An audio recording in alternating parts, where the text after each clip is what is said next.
Welcome back to my channel. আমার চ্যানেলে সব বন্ধুদের জানাই স্বাগতম। সবাইকে জানাই প্রীতি ও শুভেচ্ছা। আজকে আমি তোমাদের জন্য নিয়ে এসেছি গল্প পাঠ। বিখ্যাত লেখক শিবরাম চক্রবর্তীর লেখা একটি গল্প, দেবতার জন্ম। আশা করি গল্পটি তোমাদের ভালো লাগবে। সম্পূর্ণ ভিডিওটি শোনার অনুরোধ রইল। বাড়ি থেকে বেরুতে প্রায়ই হোঁচট খাই। প্রথম পদক্ষেপেই পাথরটা তার অস্তিত্বের কথা প্রবলভাবে স্মরণ করিয়ে দেয়। কদিন ধরেই ভাবছি কি করা যায়। যেদিন বাড়ি থেকে বেরুবার আমার তেমন কোনো তাড়া ছিল না, অন্তত ঐরূপ তীরবেগে অকস্মাৎ ধাবিত হব এমন অভিপ্রায় ছিল না আদৌ। কিন্তু পাথরটার সংঘর্ষ আমার গতিবেগকে সহসা এত দ্রুত করে দিল যে অন্য দিক থেকে মোটর আসছে দেখেও আত্মসংবরণ করতে অক্ষম হলুম। কি ভাগ্যি ড্রাইভারটা ছিল হুঁশিয়ার, তাই রক্ষে। সেদিন থেকেই ভাবছি কি করা যায়।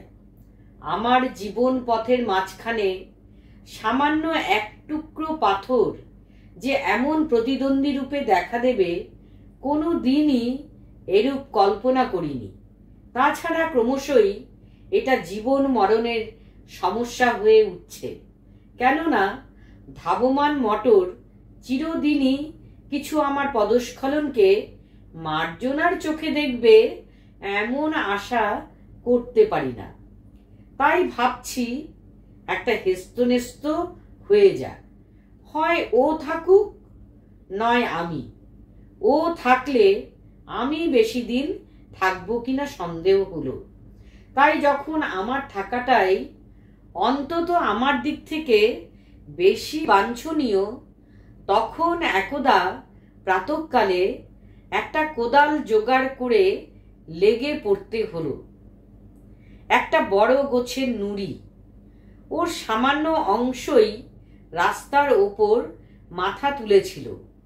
বহু পরিশ্রমের পর যখন ওটাকে সমূলে উৎখাত করতে পেরেছি, তখন মাথার ঘাম মুছে দেখি আমার চারিদিকে রীতিমতো জনতা।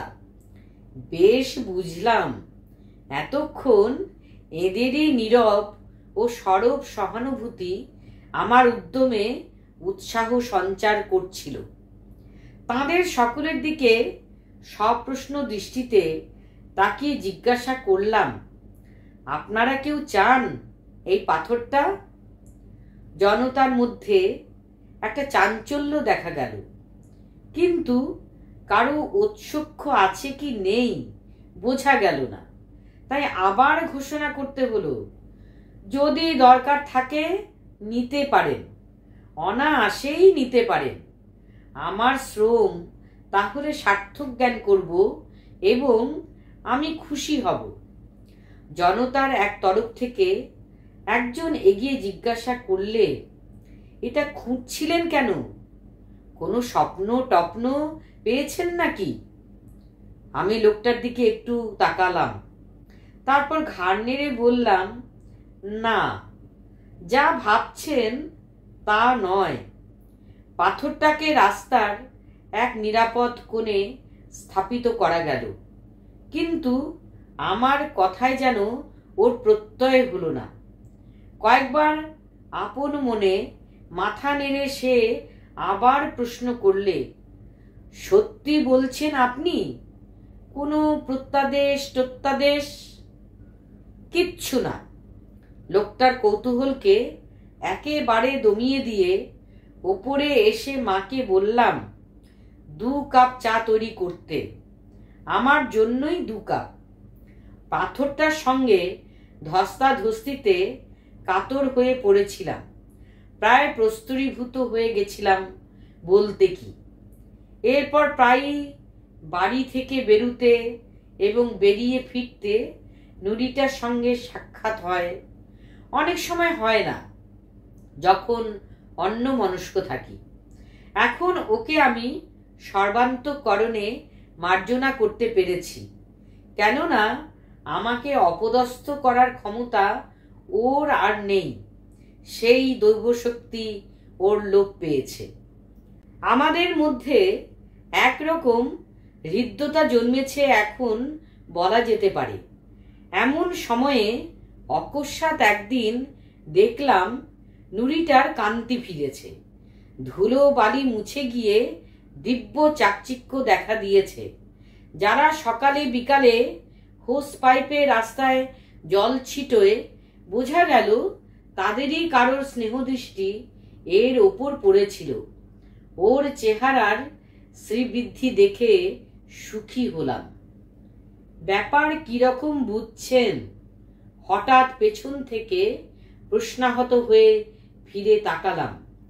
সেদিনের সেই অনুসন্ধিৎসু ভদ্রলোক। জিজ্ঞাসা করলাম, আপনি কি সেই থেকেই এখানে পাহারা দিচ্ছেন নাকি, না কোনো প্রত্যাদেশ পেলেন? না না, তা কেন, এই পথেই আমার যাতায়াত কিনা। ভদ্রলোক কিঞ্চিত অপ্রস্তুত হন, কিন্তু অল্পক্ষণেই নিজেকে সামলে নিতে পারেন। নুরিটা দেখছি আছে ঠিক, কেউ নেবে না, কি বলেন?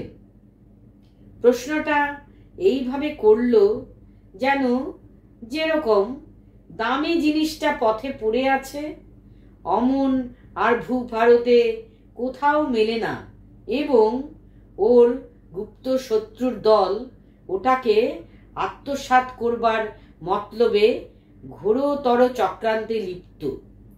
ছোঁ মেরে লুফে নেবার তালে হাত বাড়িয়ে সবাই যেন লোলু। আমি তাকে সান্ত্বনা দিয়ে জানালাম, না না, আপনার যারা প্রতিদ্বন্দ্বী হতে পারত, সরকার বাহাদুর তাদের নিমন্ত্রণ করে নিয়ে গিয়ে রাঁচির অতিথিশালায় সযত্নে রেখে দিয়েছেন। তাছাড়া আপনি নিজেই যখন এদিকে কড়া নজর রেখেছেন, তখন তো চিন্তা করার কিছু দেখিনে। সে একটু হেসে বলল, আপনার যেমন কথা। দেখেছেন এদিকে কারা ওর পূজার্চনা করে গেছে? ভালো করে নিরীক্ষণ করি। সত্যি দেখিনি তো। এক বেলার মধ্যেই কারা এসে পাথরটার সর্বাঙ্গে বেশ করে তেল সিঁদুর লেপে দিয়ে গেছে। আমি আনন্দ প্রকাশ করলাম, ভালোই হয়েছে, এতদিনে তবু ওর কান্তি ফিরল এবং আরেকটি সমজদার জুটল। পাথরটার সমাদরে পুলকিত হবার কথা, কিন্তু লোকটিকে বেশ ঈর্ষান্বিত দেখলাম। কপাল কুঁচকে সে বললে, সেই তো ভয়, সেই সমজদার না ইতিমধ্যে ওটিকে সরিয়ে ফেলে। পরদিন সকালে উঠে দেখি কোথাও পাথরটার চিহ্ন মাত্র নেই। ওর এই আকস্মিক অন্তর্ধানে আশ্চর্য হলাম খুব।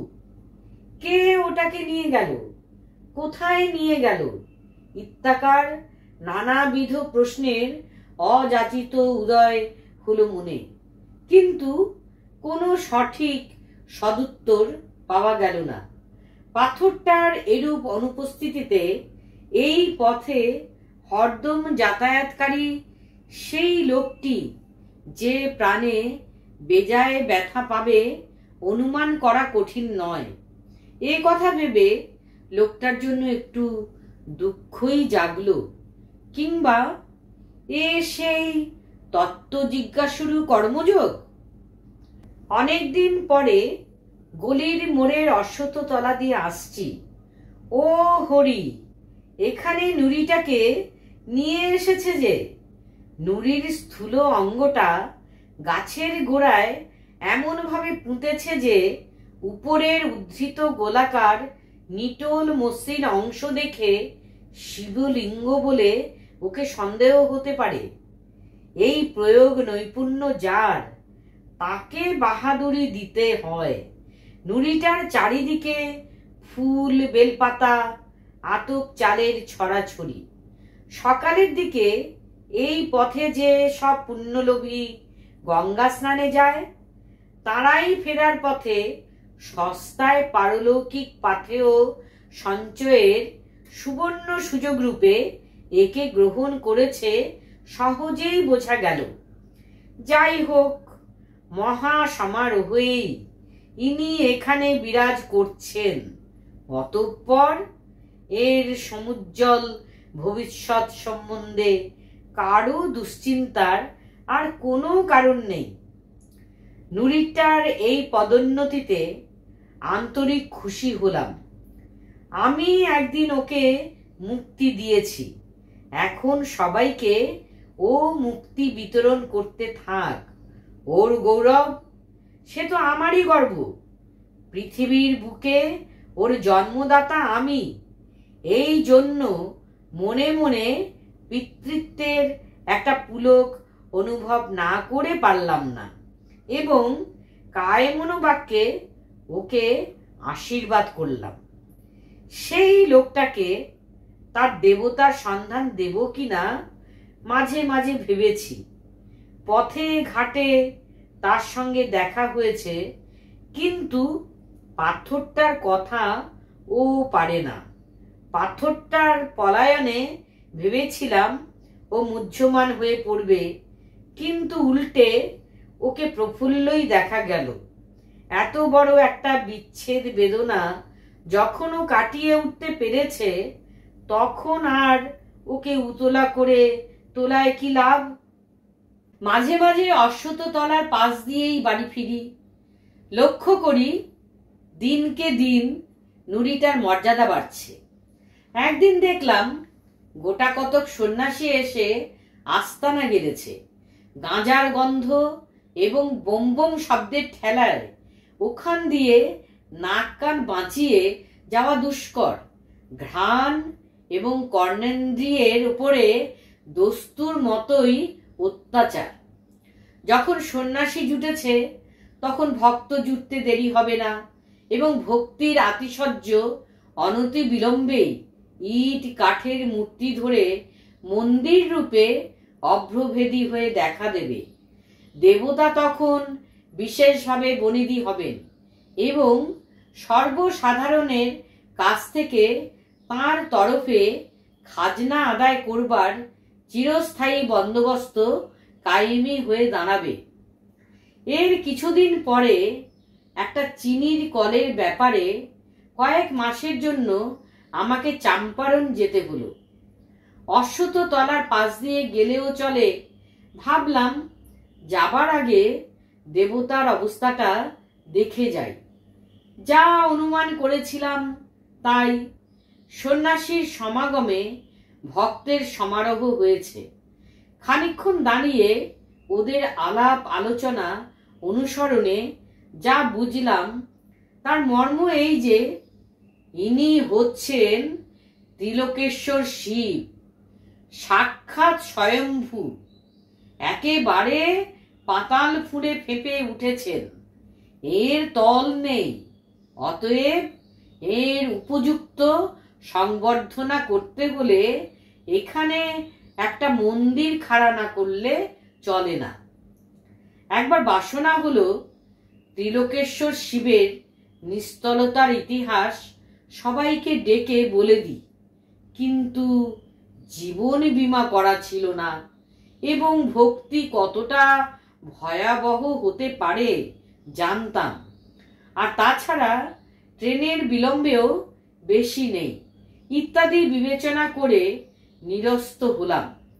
সেই লোকটাকে খবর না দিয়ে দেখলাম ভালোই করেছি, কেননা যতদূর ধারণা হয় নুরিটাকে নিয়ে গিয়ে প্রতিষ্ঠা করাই তার অভিরুচি ছিল।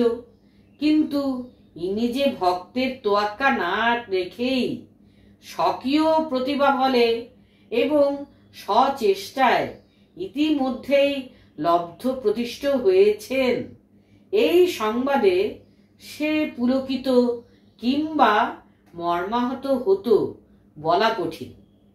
কয়েক মাস বাদে যখন ফিরলাম, তখন অশ্বত্থ তলার মোড়কে আর চেনাই যায় না। ছোটখাটো একটা মন্দির উঠেছে, শঙ্খ ঘণ্টার আর্তনাদে কান পাতা দায় এবং ভক্তের ভিড় ঠেলে চলা দুরূহ। কিন্তু সে কথা বলছি না। সবচেয়ে বিস্মিত হলাম সেই সঙ্গে আরেকজনের আবির্ভাবে।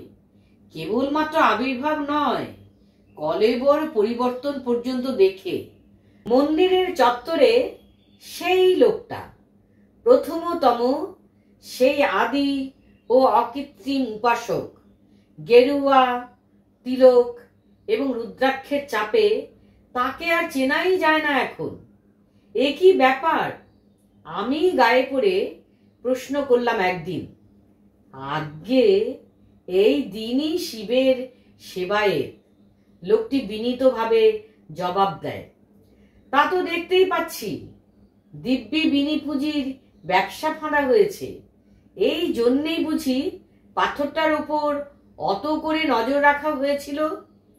শিলাখণ্ডের প্রতি ওর প্রীতিশীলতা যে অহেতুক এবং একেবারে নিঃস্বার্থ ছিল না, এইটা জেনেই বোধ করি অকস্মাৎ ওর ওপর দারুণ রাগ হয়ে যায়, ভারী রূঢ় হয়ে পড়ি। কানে আঙুল দিয়ে সে বলল, অমন বলবেন না, পাথর কি মশাই, শ্রী বিষ্ণু, সাক্ষাৎ দেবতা যে, ত্রিলোকেশ্বর শিব। উদ্দেশ্যে সে নমস্কার জানায়। আমি হেসে ফেললাম। ওর তল নেই না? এবার সে একটু কুণ্ঠিত হয়। ওরাই তো বলে, তুমি নিজে কি বলো? ওরা তো বলে, নিচে যতই কেন খুঁজে যাও না, টিউব কলের মতো ওই শিবলিঙ্গ বরাবর নেমে গেছে। কিন্তু তোমার কি মনে হয়? কি জানি, তাই হয়তো হবে। কত দূর শেকড় নেবেছে ঘুরে দেখোই না কেন একদিন? জিভ কেটে লোকটা বলল, ওসব কথা কেন, ওতে অপরাধ হয়। বাবা রাগ করবেন, উনি আমাদের জাগ্রত। বটে, কিরকম জাগ্রত শুনি? এই ধরুন না কেন, এবার তো কলকাতায় দারুণ বসন্ত। টিকে নিয়ে কিছু করেই কিছু হচ্ছে না। হ্যাঁ, বলো কি, মহামারী নাকি? জানতাম না তো। খবরের কাগজেই দেখবেন কি রকম লোক মরছে। কর্পোরেশন থেকে টিকে দেবার ত্রুটি নেই, অথচ প্রত্যেক পাড়াতেই। কিন্তু আমাদের পাড়ায় এ পর্যন্ত কারও হয়নি, দেবতার কৃপায়। আমরা কেউ টিকেও নিইনি, কেবল বাবার চন্নামেত্ত খেয়েছি। এ যদি জাগ্রত না হয়, তবে জাগ্রত আপনি কাকে বলেন? এবার কি জবাব দেব তা চিন্তা করবার সময় ছিল না। আগে একবার এই রোগে যা কষ্ট পেয়েছিলাম এবং যা করে বেঁচেছিলাম, তাতে বাবা ত্রিলোকনাথের মহিমা তখন আমার মাথায় উঠেছে। আমি এখন চললুম, আমাকে এক্ষুনি টিকে নিতে হবে, আর একদিন এসে গল্প করব বলে আর মুহূর্ত মাত্র বিলম্ব না করে মেডিকেল কলেজের উদ্দেশ্যে ধাবিত হলাম। পথে এক বন্ধুর সঙ্গে দেখা। দাঁড় করিয়ে সে বললে, আরে কোথায় চলেছ এমন হন্যে হয়ে? টিকে নিতে? টিকে নিয়ে তো ছাই হচ্ছে, টিকে কিচ্ছু হয় না। তুমি বরং ভেরিওলিনাম 200 এক ডোজ খাওগে কিং কোম্পানির থেকে, যদি টিকে থাকতে চাও। পরের হপ্তায় ওই আরেক ডোজ, তারপরে আরেক, ব্যাস নিশ্চিন্দি। টিকে ফেল করেছে আকচার দেখা যায়, কিন্তু ভেরিওলিনাম নেভার। বলে কি, জানতাম না তো। জানবে কোত্থেকে? কেবল ফুঁড়াফুঁড়ি এই তো জেনেছ, অন্য কিছুতে কি তোমাদের বিশ্বাস আছে? আমি হোমিওপ্যাথি প্র্যাকটিস ধরেছি, আমি জানি। বেশ, তাই খাচ্ছি না হয়। কিং কোম্পানিতে গিয়ে এক ডোজ 200 শক্তির ভেরিওলিনাম গলাধঃকরণ করলাম। যাক, এতক্ষণে অনেকটা স্বচ্ছন্দ হওয়া গেল, হালকা হতে পারলাম। এর পরেই পথ দিয়ে উপরি উপরি কয়েকটা শবযাত্রা গেল। নিশ্চয়ই এরা বসন্ত রোগে মরেছে। কি সর্বনাশ! ভাবতেও গা শিউরে ওঠে। ওদের থেকে এইভাবে কত লক্ষ লক্ষই বীজাণু আকাশে বাতাসে ছড়িয়ে পড়েছে। ভেরিওলিনাম রক্তে পৌঁছতে না পৌঁছতেই এতক্ষণে এইসব মারাত্মক রোগাণুর কাজ শুরু হয়ে গেছে নিশ্চয়। হাত পা সিটিয়ে আমার সমস্ত শরীর অবসন্ন হয়ে আসে। এই বিপদসংকুল বাতাসের নিঃশ্বাস নিতেও কষ্ট হয়। অতি সংক্ষিপ্ত এক টুকরো প্রাচীরপত্রে বিখ্যাত বসন্ত চিকিৎসক কোনো এক কবিরাজের নাম দেখলাম। হোমিওপ্যাথি করা গেছে। কবিরাজি বা বাকি থাকে কেন? যে উপায়েই হোক, সবার আগে আত্মরক্ষা। বিজ্ঞাপিত ঠিকানায় পৌঁছাতেই দেখলাম কয়েকজন মিলে খুব ধুমধাম করে প্রকাণ্ড একটা শিলে কি যেন বাটছেন। কবিরাজকে আমার অবস্থা বলতেই তিনি আঙুল দেখিয়ে বললেন, ওই যে বাটা হচ্ছে, কন্টিকারির শেকড়, বেটে খেতে হয়। ওর মতো বসন্তের অব্যর্থ প্রতিষেধক আর কিছু নেই মশাই। ব্যবস্থা মতো তাই একতাল খেয়ে একটা রিক্সা ডেকে উঠে বসা গেল।